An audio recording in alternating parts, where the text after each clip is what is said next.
शेतकऱ्याचा लक्षात ठेवला पाहिजे आणि त्याची ही लढाई, हक्काची लढाई अतिशय प्रामाणिकपणे आम्हाला लढायचा आहे. मित्रहो, सगळ्यांनी मिळून राहा कोणत्या पार्टीत, राहा कुठल्या जाती धर्मामध्ये, पण शेतकरी म्हणून जगता आलं पाहिजे, मजूर म्हणून जगता आलं पाहिजे. मी शेतकरी म्हणून ज्या दिवशी जगणं सुरू होईल त्या दिवशी चित्र बदललेलं असेल.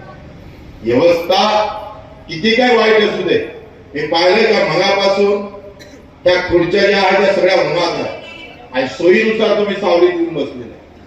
सोयीचं राजकारण, कहा मिळता, कब मिळता, कितना ज्यादा मिळता, सगळ्याची ओढ जोड सगळी त्याच्यासाठी लागली.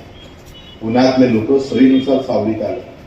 तसे या देशामध्ये सोयीनुसार वागणारी लोकांची संख्या वाढली. तो नेता असू दे का माणसं असेल, काही नाही, सगळे सारखेच झाले.